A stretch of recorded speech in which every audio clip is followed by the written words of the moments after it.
Chief justice Yahya Afridi ने आज मुलाकात की IMF की वफद के साथ, और फिर उन्होंने सहाफ़ियों को ब्रीफ़ किया और उन्होंने बताया कि जी मैं अवाम को हक़ाइक़ बताने आया हूँ कि IMF वफद को बताया गया कि पाकिस्तानी अदलिया आइन के तहत एक रवायती अदलिया है जो डायलॉग नहीं कर सकती, मतलब कि IMF वालों के साथ जजेस ने हल्फ उठाया हुआ है, आपके साथ दादो शुमार का भी शेयरिंग नहीं कर सकते।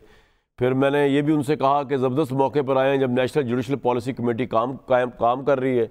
सुप्रीम कोर्ट अदलिया को दुरुस्त नहीं कर सकती क्योंकि 5 हाई कोर्ट से जमात है अदलिया को सुपरवाइज़ करती है। नेशनल जुडिशल पॉलिसी कमेटी का एजेंडा तैयार किया जा चुका है, जल्द प्राइम मिनिस्टर ऑपोजिशन लीडर को भेज दिया जाएगा। मतलब यकीन दिलाने की कोशिश कर रहे हैं चीफ जस्टिस IMF को कि जनाब कोई मसला नहीं यहाँ पे। IMF ने कहा कि माहदों की पासदारी और प्रॉपर्टी हकूक़ के बारे में हम जानना चाहते हैं, तो उस पर मैंने जवाब दिया कि उस पर इस्लाहात कर रहे हैं। और मैंने IMF से ये भी कहा कि बदले में आप हमें क्या देंगे, मसनूई ज़हानत में मदद दे सकते हैं, तो उस पर उन्होंने यकीन दहानी कराई। बड़ी इंपॉर्टेंट बात चीफ जस्टिस ने ये भी बताई कि इमरान खान का जो ख़त आया चीफ जस्टिस के नाम, उस ख़त में उठाए गए मामला संजीदा नोयत के हैं, और इस ख़त के साथ एक USB फ्लैश ड्राइव भी भेजी है इमरान खान ने जिसमें मटीरियल है। और बानी PTI जो हमसे चाहते हैं वो बेसिकली अज़खुद नोटिस वाला मामला है, 184(3) जो है, तो उसको उन्होंने कहा कि वो तो हम आईनी बेंच ही देख सकता है, आम कोर्स ऑफ उससे लॉ से जा नहीं सकता, वही आईनी बेंच जो जस्टिस अमीनुद्दीन साहब का बनाया गया है। तो उन्होंने ये भी कहा कि ये ख़त मैंने आईनी कमेटी को भिजवा दिया है। उन्होंने ये भी बताया कि जो ख़त लिखने वाले जजेस की पुरानी चीज़ें चल रही हैं, यानी उनके आने से पहले की ख़त लिखने वाले जजेस को अब इंतज़ार करना चाहिए था, उन्हें ठीक होने में टाइम लगेगा, चीज़ों को पुरानी चीज़ें आहिस्ता आहिस्ता ठीक होंगी। मैंने जजेस से कहा सिस्टम को चलने दें, सिस्टम को ना रोकें, कोर्ट पैकिंग का तासुर गलत है। मैंने कहा कि मुझे जजेस लाने दें, मैं जस्टिस मियां गुल हसन औरंगज़ेब को सुप्रीम कोर्ट लाने का हामी हूँ। जस्टिस मियां गुल हसन जो है अभी भी इस्लामाबाद हाई कोर्ट के चीफ जस्टिस की दौड़ में शामिल है, वैसे उन्होंने बनना कोई नहीं है chief justice Islamabad high court का, या आपको पहले बता रहा हूँ मैं। जस्टिस मियां गुल हसन औरंगज़ेब बनना कोई नहीं है, मेरा हंच है, मेरी ऑब्जर्वेशन है, कोई न्यूज़ नहीं है। जुडिशल कमीशन में तब्दीली आई है, खूबसूरती है, कोई भी जुडिशल कमीशन मेंबर का नाम दे सकता, मतलब उन्होंने सारी अच्छाइयाँ बयान की हैं। अच्छी बात है, इतनी अच्छी होगी हमारा सारा अदालती निज़ाम जो है। और उन्होंने साथ साथ जो है ये भी बताया कि सीनियरिटी और जजेस ट्रांसफ़र दो अलग इश्यूज़ हैं। अगर जुडिशल कमीशन के 4 अरकान बाइकआउट ना करते पेशावर हाई कोर्ट से एक और काबिल जज शामिल हो सकता था। इसके साथ ही इस्लामाबाद हाई कोर्ट से एक CSS का मामले पे जो केस चल रहा था, इस तमाम तर चीफ जस्टिस ने जो सहाफ़ियों को और IMF को बताया उससे बरक्स पर्सपेक्टिव दिया जस्टिस मोहसिन अख्तर कियानी ने, जो इस्लामाबाद हाई कोर्ट के सीनियर जज हैं। उन्होंने कहा कि जी अदलिया, पार्लियामेंट और इंतज़ामिया समेत तमाम सतून गिर चुके हैं। अदलिया, पार्लियामेंट और इंतज़ामिया समेत तमाम सतून गिर चुके। अदलिया का सतून हवा में है मगर हम फिर भी मायूस नहीं। इसको स्पीकर कौमी असम्बली ने बहुत माइंड किया। उन्होंने क्या फरमाया, सुनवा दें जी। मीडिया में मैंने एक रिपोर्ट देखी है लॉ मिनिस्टर साहब, जिसमें एक ऑनरेबल जज इस्लामाबाद हाई कोर्ट के उन्होंने कमेंट किया है, उन्होंने पार्लियामेंट का नाम यूज किया है, उन्होंने एग्जीक्यूटिव और जुडिशरी का कि ये कोलैप्स कर गई। Nobody has a right to give a statement against the parliament of Pakistan. This is our prerogative. I hope this is not true. If this is true please convey to that honourable जज it is not acceptable to the parliament. अगली बात भी करा दूं, 2014 में भी ये drama हुआ था, मेरे साथ हुआ था, मैं इसी कुर्सी पे बैठा था, जो कहते थे जाली पार्लियामेंट है। जब 2018 की पार्लियामेंट आई तो जाली नहीं थी, 2013 की भी जाली थी, 2024 की भी जाली है। ये इस तरह नहीं चलता सिस्टम, तो इसलिए I will not take that at all. Please, this is an attack on this parliament, जिसमें आप भी तशरीफ रखते हैं, ये भी तशरीफ रखते हैं। बड़ा जी डिफेंस दिया स्पीकर साहब ने, लेकिन जब वो डिफेंस दे रहे थे पार्लियामेंट का और जज साहब का नाम लिए बगैर उनको तंबीह कर रहे थे इस बयान को कि अदलिया, पार्लियामेंट, इंतज़ामिया समेत तमाम सतून गिर चुके हैं, जैसे मोहसिन अख्तर कियानी के जो बयान को, तो साथ ही वहाँ से किसी MNA ने नारा बुलंद किया कि बात तो सच है मगर बात है रसवाई की। भट्टी साहब, परवेशा खान साहिबा, बिलाल अजहर कियानी साहब। भट्टी साहब, बात सच है, बात है रसवाई की, ये बात जस्टिस मोहसिन अख्तर कियानी वाला पर्सपेक्टिव ठीक है कि आज अदलिया, पार्लियामेंट, इंतज़ामिया समेत तमाम सतून गिर चुके हैं, या जो गुस्सा चढ़ा है स्पीकर कौमी असम्बली को कि पार्लियामेंट पे हमला नहीं हम करने देंगे एक जज साहब की तरफ से, ये बात सही है, या जो आज IMF की वफद को पूरा यकीन दिला दिया कि तमाम चीज़ें सही चल रही हैं चीफ जस्टिस साहब ने, ये बात सही है? कौन सी बात सही है इनमें से? सारी बातें तो सही नहीं हो सकती एट द सेम टाइम। पहली बात तो जी बिल्कुल मेरे कप्तान, पहली बात तो ये है कि आपको 3 मुबारकबादें दे दूँ। पहली मुबारकबाद, चीफ जस्टिस याहिया अफरीदी से IMF का वफ्द मिला है। ये बज़ाहिर एक छोटी सी खबर होगी, मगर ये है जिंदे घर दाने ना होण, जेड़े आज़ाद ना होण, जेड़े खुद मुख्तार ना होण, उन्हां दा हाल कि IMF का वफ्द चीफ जस्टिस ऑफ पाकिस्तान से मिला है और चीफ जस्टिस साहब उनको रोज़ी रोज़ी गुड्डी गुड्डी वाली पिक्चर दिखा रहे थे। यानी आप अंदाज़ा करें कि अब कहाँ हम पहुँच गए हैं। हम एक आज़ाद और ख़ुद मुख्तार कौम हैं, इस परचम के साए तले हम एक हैं, नारे हम लगाते हैं पता नहीं क्या क्या, पूरी दुनिया को हम लीड करने के लिए जन्मे हैं, पैदा हुए हैं। और IMF का वफ्द चीफ जस्टिस के पास पहुंचा हुआ था और IMF का वफ्द जजेस तकर्रियों, इंतखाबात के हवाले से और बाकी सारे मामलात पर भी बातचीत कर रहा है और जायज़ा मिशन जो है। दूसरी मुबारक आपको देता चलूँ कि ट्रांसपेरेंसी इंटरनेशनल की रिपोर्ट आई है, करप्शन में पाकिस्तान 2 नंबर गिर गया हुई है हमारी जी, 2 दर्जे की तनज़ली हुई है। 180 मुल्कों में पहले हम 133 नंबरों पर थे और अब हम 135वें नंबर पर हैं। अक़लियत को निकाल कर ऊपर से लेकर नीचे तक अल्हम्दुलिल्लाह हम जहाँ पहुँच चुके हैं। हज और उम्रों में भी नंबर 1, 2 नंबरी में भी नंबर 1। और ये रिपोर्ट शहबाज शरीफ साहब और मुस्लिम लीग नून वाले और पीपल्स पार्टी वाले, आप सारों के लिए इमरान खान दौर में आप बड़े नारे मारते थे कि आप स्पीकर ने बड़ा माइंड किया भट्टी साहब जस्टिस मोहसिन अख्तर कियानी की स्टेटमेंट को। माइंड आप किस तरह देखते हैं? अब आपको भाईजान बात तो कर लेने दें। जी बताएं। मैं कह रहा हूं अब आपको मुबारक हो मेरे मुस्लिम लीगियों और मेरी हुकूमतों, मुबारक हो आपकी। आप अब मुझे पता नहीं ये करप्शन हो कहाँ रही है, उनको कहाँ नज़र आ रही है, क्योंकि आप तो सारे शफाफ तरीके से सब कुछ कर रहे हैं। तीसरी मुबारक कामरान शाह साहब के कप्तान मेरे के पतन की इलेक्शन 8 फरवरी 2024 पर रिपोर्ट आई है। मैंने जब से मैंने होश संभाला है, किसी एक इलेक्शन पर इतनी मुफस्सल, यानी किसी एक डाके पर, किसी एक चोरी पर, किसी एक जुल्म पर, किसी एक जबर पर इतनी मुफस्सल रिपोर्ट नहीं देखी। 64 नए तरीके धांधली के, नए ज़राए धांधली के, इलेक्शन से पहले, इलेक्शन वाले दिन और इलेक्शन के बाद। ये भी ज़रूर इसके तावीज़ बनाकर हमारी इस रिपोर्ट की हमारे ऐवानों में लगने चाहिए कि ये हाल है। अब आ जाएं मोहसिन अख्तर कियानी साहब पर। बिल्कुल ठीक कह रहे हैं मोहसिन अख्तर कियानी साहब, बताएं कहाँ फंक्शन हो रहा है। आप समझते हैं कि ये पार्लियामेंट जो है ये अवामी नुमाइंदों वाली पार्लियामेंट है। और स्पीकर साहब मैं आपके साथ हूँ, पार्लियामेंट आइन सुप्रीम है, उसके नीचे फिर पार्लियामेंट का तकद्दुस, मैं साथ हूँ, लेकिन ये इज़्ज़त मांगे से नहीं मिलती हजूर, ये इज़्ज़त करवानी पड़ती है।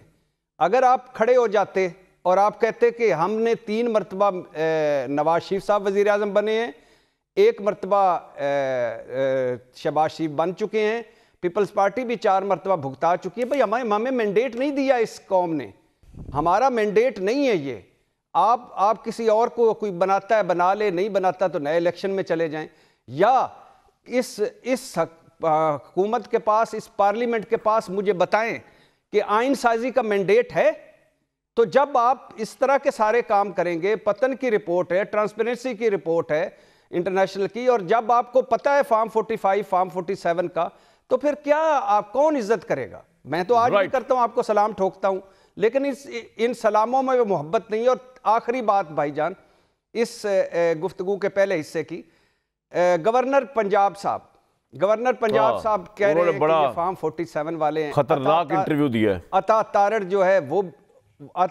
जो है वो भी हारा हुआ है, अटक पिंडी। और बिलावल भुट्टो के सवाल पर उन्होंने कंफर्म नहीं किया कि धांधली हुई है कि नहीं हुई, कहते उसके बारे में ये इल्म नहीं है। तो अब मेरे भाई जरा इसको सम अप करते हैं दो जुमलों में। एक तरफ पतन क्या कह रहा है, धांधली के 64 नए जराए। ट्रांसपेरेंसी इंटरनेशनल क्या कह रही है कि आप करप्शन में माशाल्लाह तरक्की कर रहे हैं। गवर्नर आईनी सरबराह क्या कह रहा है कि फार्म 47 वाले हो आप। चीफ जस्टिस याहिया अफरीदी के पास अल्हम्दुलिल्लाह IMF का वफ्द पहुंचा, और फिर आप कहते हैं मोहसिन अख्तर कियानी गलत कह रहा है। तो आपकी मर्जी है, राइट। जो हकीकत है उसको सुने। ये मुल्क तभी आगे बढ़ेगा। मैं एक जुमला बोलना चाहूंगा, जब तक आप हॉस्पिटल में जाते हैं, जब मरीज का असल मर्ज जब तक नहीं पता चलता, उस वक्त तक इलाज होना ना होना पॉइंट आ गया, आपका सर आ गया सबसे। तो आप अगर डिनाइल में चले जाएंगे, ठीक है कि सब कुछ ठीक है अल्हम्दुलिल्लाह, खबरदार कोई बात। लेकिन मसला ये भुट्टो साहब कहने लगा था, मसला ये भट्टी साहब के जब सिस्टम चल रहा है ना, अब पार्लियामेंट फंक्शन कर रही है कि नहीं कर रही, अदालतें आज़ाद हैं या नहीं है, मीडिया गला घोटा जा रहा है या नहीं घुटा हुआ, इससे क्या फ़र्क पड़ता है? सिस्टम चल रहा है। इमरान खान आप जेल में हैं, बिलाल कियानी साहब के जो जेल में थे, टीटी के मुलजिम जो थे, शहबाज शरीफ साहब वो प्राइम मिनिस्टर हैं, मरीम नवाज साहब एक दफ़ा में जेल में थी, अब वो CM पंजाब है। ये सब एवं ऊपर की बातें हैं कि ये हो गया वो हो गया, रूल ऑफ लॉ नहीं है। सर मेरी अर्ज तो सुन लें, रूल ऑफ लॉ नहीं है, कानून की हुक्मरानी नहीं है, अदालतें नहीं है। जब शहबाज शरीफ साहब प्राइम मिनिस्टर हैं, आराम से वो चल रहे हैं, वो जाके देखें ना UAE में मिल रहे हैं, वहाँ पर पूरी दुनिया के अंदर उन्होंने एक अपना सिक्का राइज किया हुआ है, प्रोटोकॉल चल रहा है। प्रॉब्लम क्या है यार? ये भी इस तरह 3 4 5 साल गुजर जाएंगे। इमरान खान ने तो अपने पाँव पे कुल्हाड़ा मारा जब इस्टेब्लिशमेंट के साथ पंगा ले लिया उसने बिला वजह का, तो शहबाज शरीफ तो पंगा लेंगे ही नहीं, वो पंगा नहीं लेंगे। ये सिस्टम इस तरह चलता रहेगा। आप एनालिसिस करिए, आपके एनालिसिस का क्या है भाई? ये जस्टिस मोहसिन अख्तर कियानी साहब कही जाए, जजेस लेटर लिखी जाए, उनकी क्या प्रैक्टिकल ग्राउंड पे वैल्यू है? ऐसे हम टाइम वेस्ट करते रहते हैं। मुल्क चल रहा है भाई, जिस तरह चल रहा है, जिस तरह चलता रहा 74 साल चल रहा है। मैं नहीं प्रॉब्लम क्या है? नहीं, अगर आप मैं बताता हूं, अगर आप 77 साल को इसी तरह जो कह रहे हैं कि चल रहा है, पिछली हुकूमत भी चल गई, फातिमा जना हार गई थी तो क्या हो गया था? अगर भुट्टो साहब ने मैंडेट नहीं माना था तो क्या हो गया था? अगर मार्शल लॉ लग गए हैं तो क्या हो गया है? अगर तो क्या हुआ है? वो जो असगर खान केस आ गया है, असगर खान केस आ गया है तो क्या हुआ है? तो क्या हुआ? अगर उसके बाद धांधली हो, RTS बैठा है तो क्या हुआ है? अगर पूरा इलेक्शन बैठ गया है तो क्या हुआ है? पता है होता क्या है? आप 21-7 से सीरीज जीत रहे थे और फिर आपने मुझे ओपनर भेज दिया, उसके बाद क्या हुआ आपको पता है? वो तो क्रिकेट है ना, मेरिट पे होता है। ये पाकिस्तान की सियासत है, इसमें मेरिट का कोई अमल दखल नहीं है, इसमें ताकत का अमल दखल है सर। वहां पे क्रिकेट के असूल लागू होते हैं, यहाँ पे कोई असूल लागू नहीं होता। दो आप गधे घोड़े को एप्पल ऑरेंजेस को मिला रहे। मैं आगे जाऊंगा क्विकली, टाइम बहुत हो गया। बिलाल अजहर कियानी साहब, एक तो बहुत मुबारक हो, मेंबर कौमी असम्बली की तनख्वाह का बिल मेंबर कौमी असम्बली ने आज पास करके 2,18,000 से माशाल्लाह 5,19,000 मुकर्रर कर दिया। बड़ी अच्छी बात है। हम आपका टैक्स पे करते हैं, आप तनख्वाह भी बढ़ा रहे हैं, आप मेहनत आप लगता है बहुत कर रहे हैं, लेकिन करप्शन में जो इंडेक्स है उसमें वो 2 दर्जे पाकिस्तान नीचे गया है। तो मेहनत ज़रा ज़्यादा करें ताकि 5,19,000 MNA जो है वो जस्टिफाई कर सकें। एक बात। दूसरी बात मेरे भाई ये है कि इतना क्यों गुस्से में आ गए हैं स्पीकर कौमी असम्बली साहब? ये तो पाकिस्तान की अगर इंटरनेशनल सर्वे कराया जाए तो ये रबर स्टैम्प पार्लियामेंट है। आज से नहीं है, हमेशा रही है। इमरान खान के दौर में भी थी, आपके दौर में भी, इससे पिछले दौर में भी थी। जब रबर स्टैम्प नहीं होती उस पार्लियामेंट को, कभी 8वीं तरमीम के जरिए फारिग कर दिया जाता है, कभी वज़ीर आज़म को फारिग कर दिया जाता है। प्रॉब्लम क्या है? इतना क्यों आज रिएक्शनरी हीरो बनने की कोशिश करे स्पीकर कौमी असम्बली में? He is not a hero in first place और in any other place apparently. जी बिस्मिल्लाहिर्रहमानिर्रहीम। कामरान साहब बहुत शुक्रिया जी अपने शो में दावत देने का। सर, देखिए सबसे पहले आपने तनख्वाहों की बात की तो देखिए जी तनख्वाहों की ये बात की तो देखिए, एक तो ये तनख्वाहें का इजाफा आज जो बिल था ये गालिबन सेनेट की तनख्वाहों के हवाले से था। कौमी असम्बली का फैसला वो आपका होने वाला है कमेटी मैंने एडवांस मुबारकबाद दे दी है फिर। जी नहीं सर, गुजारिश है सुन लीजिए, मैं आपसे डेटा भी शेयर कर लूँगा कि MNAs की तनख्वाहें एक तो काफ़ी कसीर अरसे के बाद बढ़ी हैं। एक मार्जिनल सा चेंज अभी पिछली गर्मियों में आया था और इसके अंदर काफ़ी सारे आपके आज मेंबरान हैं जिनके पास वाकई में ही they are only reliant on these salaries. और आप इसका मवाजना अपने प्राइवेट सेक्टर या अपने ही आप चैनल के बेशक अमले के साथ या प्रोड्यूसर्स के साथ, ठीक है। नहीं, मैं तो आपको कह रहा हूं, मैंने ज़्यादा कीजिएगा, मैं तो कुछ भी नहीं कहा आपको, मैं तो कुछ कह नहीं रहा आपको। नहीं सर, वो क्योंकि जब इस तरह के फोरम पे आता है तो ये फैक्ट ज़रूरी होता है। तो इस अब मेरा बुनियादी सवाल कि आज स्पीकर कौमी असम्बली हीरो बन रहे और गुस्सा कर रहे थे। पाकिस्तान की पार्लियामेंट 74-76 साल से रबर स्टैम्प है, प्रॉब्लम क्या है इसमें? नहीं देखिए बात यह है कि आपने सियासत करनी है ना, तो आप बेंच छोड़ के इलेक्शन लड़ लें या जमात ज्वाइन कर लें। मेरा नहीं ख्याल कि पार्लियामेंट के ऊपर इस तरह के अल्फाज जो हैं वो बेंच से मुनासिब हैं। आपने जजमेंट्स लिखनी है, you should speak through your judgements. So आप पार्लियामेंट के कोलैप्स के ऊपर मेरे ख्याल से बात करना बिल्कुल मुनासिब नहीं। और मैं स्पीकर साहब को ना सिर्फ उनको सेकंड करता हूँ, उनको दाद देता हूँ कि उन्होंने जिस तरीके से आज इस इशू को उठाया और इसी तरीके से ही आइंदा जब भी इस तरह की कोई रिमार्क आता है तो बिल्कुल इसी तरीके से उठाना चाहिए। आप जजेस also have to be mindful कि ये एक जो मीडिया रिपोर्टर्स के सामने टिकट्स के हवाले बनाने के लिए रिमार्क्स देने का जो एक रिवाज है, अब इसको कर्टेल होना चाहिए। जजेस के सामने मामलात आते हैं, they have to interpret the law and give their judgements and speak through their judgement. So I think हम अगर वही कल्चर प्रमोट करें या उसको ही ज़्यादा इंकरेज अभी भट्टी साहब ने आपको इतनी बड़ी चार्जशीट दी है, फैफर की रिपोर्ट, इलेक्शन पे रिपोर्ट, रूल ऑफ लॉ के ऊपर, अदालती निज़ाम के ऊपर तबाहियाँ फिरी हुई हैं, उसके बावजूद सर आप समझते हैं कि मोहसिन अख्तर कियानी साहब ने गलत स्टेटमेंट दी है? स्टेटमेंट उनकी क्या है कि अदलिया, पार्लियामेंट और इंतजामिया समेत तमाम सतून गिर चुके हैं, ये स्टेटमेंट है। नहीं देखिए, वो तो फिर पहले अपने ब्रदर जजेस के साथ इनकी एक जंग चल रही है ना, चिट्ठीबाजी चल रही है, तो वो उस जंग के अंदर फिर आप उनसे ही पूछें ना, क्योंकि वो तो चिट्ठियाँ लिख रहे हैं चीफ जस्टिस को और वो लिख रहे हैं चिट्ठियाँ, तो वो मैं इसलिए इसमें नहीं पढ़ना चाहता। ये भी एक नया एक रिवाज बन गया है कि जजेस की एक ओपन आपस में चिट्ठियाँ लिखने का कल्चर बन गया और आके फिर हमारे टॉक शोज़ को मौजू बन जाता है। मेरे ख्याल से जो भी जजेस ये काम करते हैं उसको इससे इज्तनाब करना चाहिए। जहाँ तक बात है कि जुडिशरी कोलैप्स हुई है कि नहीं हुई, और उसके ऊपर भट्टी साहब काबिल इज़्ज़त हैं, काबिल एहतराम है जो बात कर रहे थे, मेरे नज़दीक कोर्ट्स तब ठीक थे जब वो डिक्टेटर्स की आमरीत का सहारा बनते थे। कोर्ट्स तो तब ठीक थे जब अकामा के नाम पर, अब या पनामा के नाम पर अकामा पे नवाज शरीफ साहब को निकाला जाता था। कोर्ट्स तो तब ठीक थे जब इमरान खान साहब को मर्सिडीज़ बेंज में बुला के जजेस के कॉरिडोर से गुजार के गुड टू सी यू किया गया था। दर्द असल में इस बात का है सर, दर्द असल में इस बात का है कि जनाब वो जो कोर्ट्स थे जो आपके लिए RTS डाउन भी मुनासिब कर दें, जो नवाज शरीफ को वजारत उज़्मा से भी हटा दें, जो आपके एक टूटा फूटा निज़ाम बैसाखियों का चलाते रहें, वो दर्द असल में है कि वो सहारा जो कियानी साहब मुझे एक बात बताइए, वो सहारा एक बात बताइए मुझे सर, ना आप एक बात बताइए कि दुनिया में कौन सा ऐसा शख्स है जो बंदयाल साहब के कोर्ट को, साकिब निसार साहब के कोर्ट को, पैनामा के फैसलों को, गुड टू सी वाले जेस्चर्स को सही समझ सकता है? जब इन फर्स्ट प्लेस ये बातें सही नहीं है, ये भी सारी बातें गलत है, तो दुनिया में कौन सा शख्स है जो आप जिस तरह का आर्गुमेंट दे रहे हैं वो आर्गुमेंट ये दे सकते हैं, आप जिस तरह आप फरमा रहे हैं कि यार ये इतनी बुराइयां जो अदलिया में पहले थी, तो क्योंकि ये वाली बुराइयां हैं तो अब ये वाली बुराइयां भी अगर होगी तो कोई मसला नहीं है, या आपको कंपैरिजन ये करें कि वो ज्यादा बुराइयां थी या आपकी बुराई, आपके दौर की अदालतों की बुराइयां नहीं है? मतलब ये कोई sir, two wrongs can't make one right, ये आर्गुमेंट आप तो नहीं दे सकते ना। और कौन कह रहा है इस टॉक शो के ऊपर के साकिब निसार ठीक थे, जिन्होंने आमरीत जफर अली शाह केस के अंदर जजेस जो 7 बने, मुशर्रफ साहब के पार्टी बन गए, यूनिफॉर्म में को इलेक्शन, वो सही थे, ये कौन कह रहा है? लेकिन क्या आप अपने आज के दौर के अदालतों को उनसे मिला रहे हैं? जस्टिस मुनीर, वाली मुश्ताक हुसैन, जस्टिस इफ्तिखार चौधरी, ये जो आमिरों के साथ खड़े हुए थे, ये जस्टिफिकेशन है सर आपके पास? नहीं कामरान साहब, हर किसी जस्टिफिकेशन नहीं है। आप फिर आप क्यों मेंशन कर रहे होंगे माजी के बारे में, मगर मेरा नहीं ख्याल।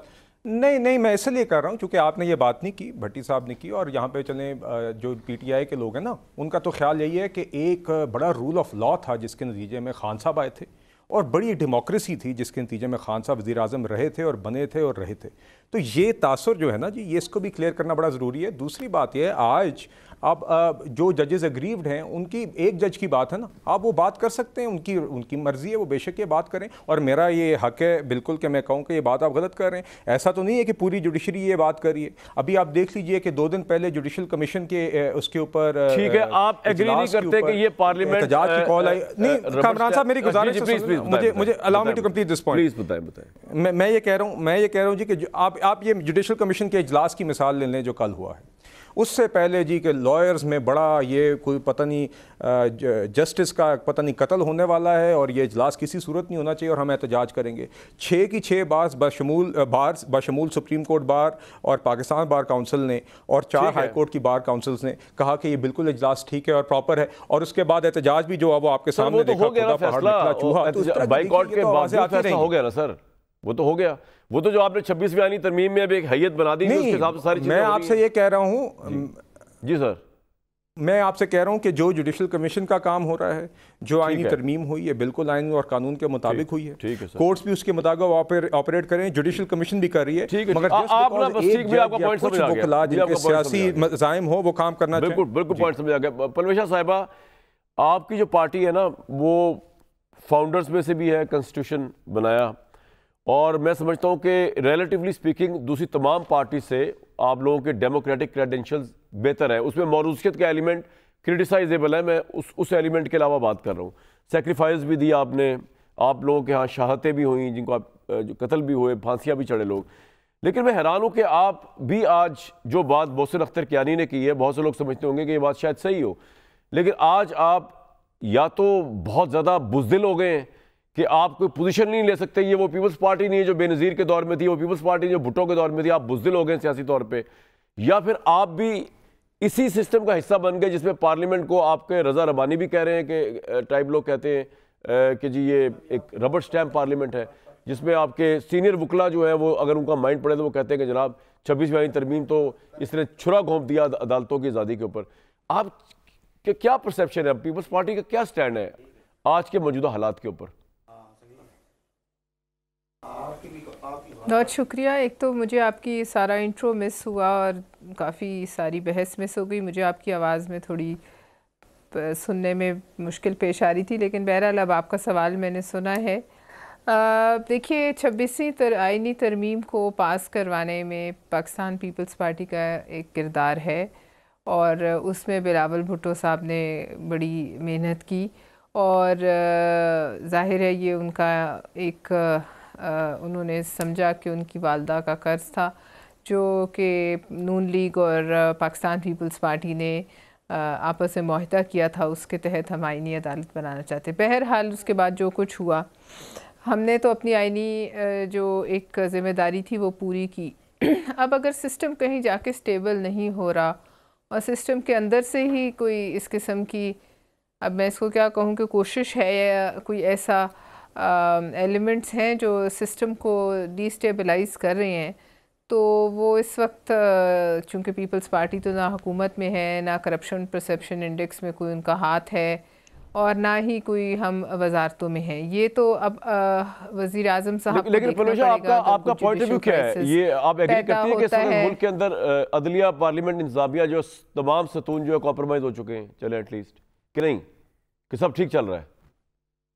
ये आप जस्टिस साहब की स्टेटमेंट के बारे में बात कर रहे हैं? नहीं, मैं इसके अलावा भी जो आपका अपना परसेप्शन क्या है वैसे पाकिस्तान में रूल ऑफ लॉ को लेकर, अदालती आज़ादी को लेकर, पार्लियामेंट की बालादस्ती को लेकर, आपका अपना पॉइंट ऑफ व्यू क्या है? छोड़े जस्टिस साहब को, I don't want to make him as a reference here.